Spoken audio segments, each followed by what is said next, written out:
Hello everyone, welcome to the show. I'm Coy Wire. This is CNN 10, your daily dose of news in 10 minutes. Now, our lead story today comes on a milestone of one of the darkest days in the history of the United States, September 11th. It has been 24 years since terror attacks shocked and changed the U.S. forever. The first half of today's show takes us through the events that happened on September 11th, 2001, leading to the phrase never forget, which remains to this day a heartfelt plea for Americans, especially those who lost loved ones and those who witnessed and survived the attack. Today, U.S. President Trump will honor those who died by attending a memorial at the Pentagon. Vice President J.D. Vance and Second Lady Usha Vance will travel to Ground Zero, where the Twin Towers once stood, for a memorial service. Each year in New York City, the names of all 2,977 victims are read aloud at the National September 11 Memorial and Museum.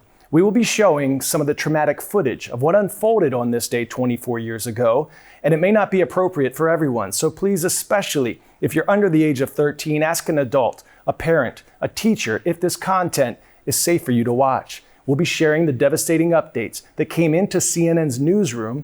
You'll hear the anguish and the confusion as the coverage turns from what some believe was an accident into the reality, which was an unprecedented attack on our homeland. If it's not appropriate for you, you can fast forward to the other stories of the day, sometime just past the half point of the show. Nearly 3,000 people were killed in a series of coordinated attacks carried out by the Al-Qaeda terror group at the direction of their leader, Osama bin Laden. Terrorists deliberately crashed commercial airplanes into the Twin Towers in New York City, the Pentagon in Arlington, Virginia, and a field in Shanksville, Pennsylvania. It remains the deadliest terror attack to ever occur on U.S. soil. This just in, you are looking at obviously a very disturbing live shot there. That is the World Trade Center, and we have unconfirmed reports this morning that a plane has crashed into one of the towers of the World Trade Center. The plane just was coming in low, and the wingtips tilted back and forth, and then it flattened out. It looks like it's hit at a slight angle into the World Trade Center. I'd say the whole takes about, looks like 6-7 floors were taken out. And there's more explosions right now. Hold on, people are running. Hold on just a moment. We've got an explosion inside. The building's exploding right now. You got people running up the street. Okay, I'm sorry, Wendy.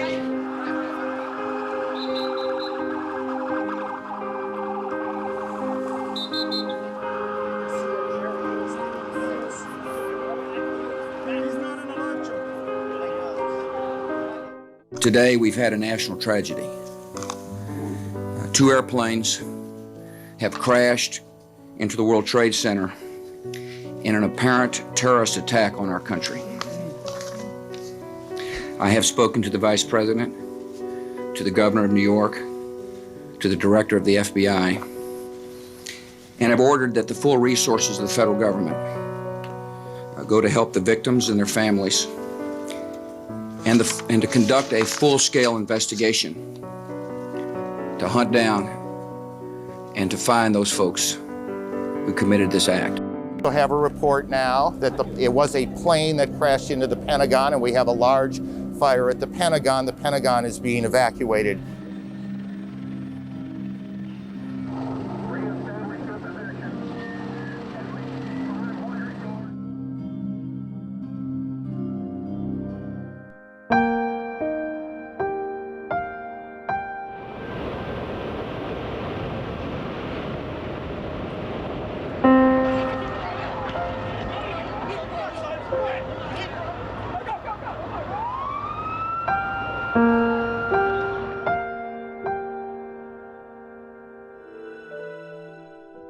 We have a report now that a large plane crashed this morning north of the Somerset County Airport, which is in western Pennsylvania, not too terribly far from Pittsburgh. We don't know if this is somehow connected to what has gone on in New York and Washington, but we do know that another plane has crashed, this one about 80 miles south of Pittsburgh, or at least to the southeast of Pittsburgh.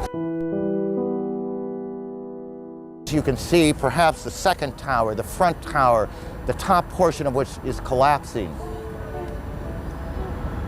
Good Lord.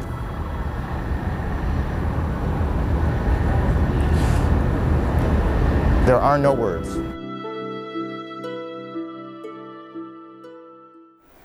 Our hearts go out to the families, to the individuals whose lives were changed forever by the tragedy that occurred on this day, September 11th, 24 years ago. All right, now we will pivot to get you some of the other top news stories of the day. In Europe, there's an unprecedented situation playing out in Poland. Polish Prime Minister Donald Tusk says his country is now closer to conflict than any time since World War II, which ended September 2nd, 1945. Its military shot down 19 Russian drones that violated the country's airspace. The incursion happened during a Russian attack on Poland's neighbor, Ukraine. No injuries were reported, but several residential buildings suffered severe damage from the debris. Here's one reason why this is important. Poland is a member of NATO, the North Atlantic Treaty Organization. That alliance includes the US, Canada, and 30 European countries. An attack on any member is seen as an attack on all. Officials say this was the first time a Russian drone has ever been shot down in a NATO member's territory. The incident sent ripples throughout the alliance. Dutch fighter jets were scrambled to Poland's defense. German missile systems were placed on high alert. Italy launched support aircraft as well. NATO Secretary General Mark Rutte condemned the acts as reckless and issued a warning to Russian President Vladimir Putin. Listen. To Putin, I mean, my message is clear. Stop the war in Ukraine. Stop the escalating war, which he is now basically mounting on innocent civilians and civilian infrastructure. Stop violating Allied airspace and know that we stand ready. That we are vigilant and that we will defend every inch of NATO territory. Poland also says it will now invoke Article 4 of NATO, a clause that allows member countries to call for urgent discussions with allies to determine next steps. Pop quiz, hot shot. What gives coral its bright colors? Minerals in the water, symbiotic algae, fish swimming nearby, or the coral's own pigments? If you said symbiotic algae, you are krillin' it. The algae called zooxanthella provides corals with essential nutrients and energy through photosynthesis, while the hard coils offer the algae protection, carbon dioxide, and access to sunlight. Coral reefs play host to roughly a quarter of the world's marine life, did you know? And these crucial habitats are facing a critical threat: warming seas. Record ocean temperatures are making coral reefs vulnerable to a process called coral bleaching, which can stress and often kill corals.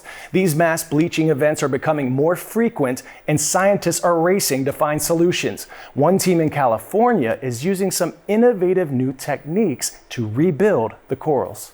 Daniel and his team have a new tool. This liquid, especially because when you shine light on it, becomes jelly. SnapX, a scented gel that can be painted or sprayed onto damaged reefs or even 3D printed attachments like this one. In lab and field tests, coral treated with SnapX attracted 20 times more larvae than untreated surfaces.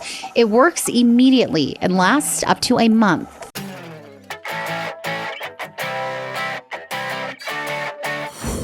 Today's story getting a 10 out of 10, a series of seriously kind anonymous acts putting the pay in paying it forward. Nurses at Paoli Hospital outside of Philadelphia were floored to learn someone had donated $1 million to help them pay down their student loan debt. Disbelief would be the word. I was instantly just in shock, and I said to our coworkers, "Is this real?" And get this, it's not the first incognito cash infusion helping nurses in the area. It followed another $1 million donation at a nearby hospital earlier in the summer. Paoli Hospital staff say their anonymous benefactor reached out after reading about it. We have a donor that wants to donate $1 million for debt relief for nurses. My jaw dropped. The donor stated, "Why can't I do this for Paoli Hospital? That's my hospital, and I want to donate." The kind gesture has left the hardworking health workers speechless. How awesome is that? Rise up. And remember, you don't have to give $1 million to make a difference. Sometimes a nice compliment can be a spark of joy that someone needs. You are more powerful than you know. Today's shout outs are going to Mrs. Hazelton at Rhinelander High School in Rhinelander, Wisconsin, thank you for all the cool pictures and letters. And from our YouTube channel, Mr. Garcia at Bernal Middle School in San Antonio, Texas. Go make it an awesome day, everyone. I'll see you right back here tomorrow. I'm Coy Wire, and we are CNN 10.